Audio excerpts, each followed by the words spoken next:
বাংলাদেশ কি সত্যিই চীনের জে-10C যুদ্ধবিমান কিনতে যাচ্ছে? মাত্র কয়েকদিন আগেও বিষয়টি ছিল গুঞ্জন, কিন্তু এখন সেই গুঞ্জন নিয়ে আলোচনা হচ্ছে ভারতীয় সংবাদ মাধ্যমে, আন্তর্জাতিক প্রতিরক্ষা বিশ্লেষকদের মধ্যে, এমনকি বাংলাদেশের সামরিক মহলেও।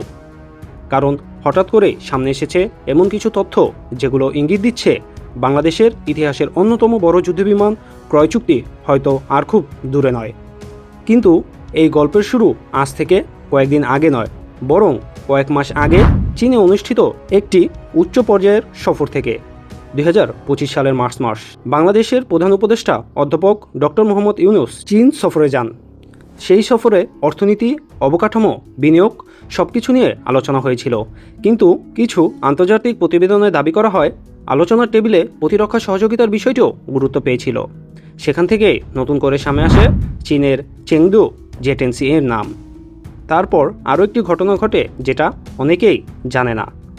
বিমান বাহিনী প্রধানের নেতৃত্বে একটি 11 সদস্যের আন্তঃমন্ত্রণালয় কমিটি গঠন করা হয়। এই কমিটির কাজ ছিল শুধু বিমান পছন্দ করা না, বরং চীনের সাথে চুক্তির খসড়া, অর্থ পরিশোধের পদ্ধতি, রক্ষণাবেক্ষণ, প্রশিক্ষণ এবং ডেলিভারি পরিকল্পনা যাচাই করা।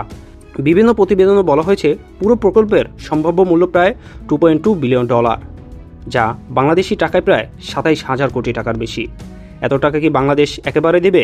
উত্তর হলো না। এখানে চীন দিচ্ছে বাংলাদেশকে এক অভাবনীয় সুযোগ। প্রকাশিত নথি অনুযায়ী অর্থ পরিশোধ 10 বছরের মধ্যে ধাপে ধাপে করার পরিকল্পনা রয়েছে, অর্থাৎ বিমান হাতে পাওয়ার পর অনেক বছর পর পর্যন্ত কিস্তি চলতে পারে।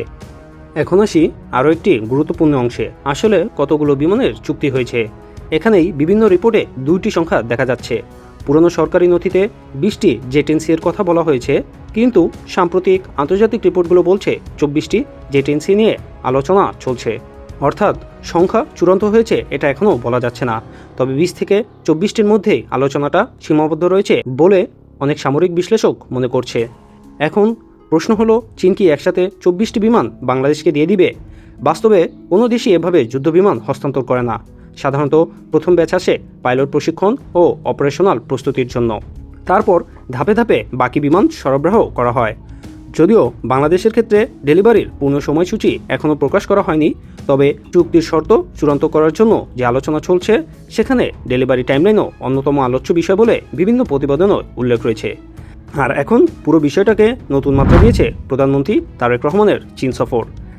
কারণ এই সফরের আলোচ্য সূচিতে শুধু বিনিয়োগ বা তিস্তা প্রকল্প নয়, প্রতিরক্ষা সহযোগিতাও রয়েছে বলে বিভিন্ন আন্তর্জাতিক রিপোর্টে বলা হয়েছে।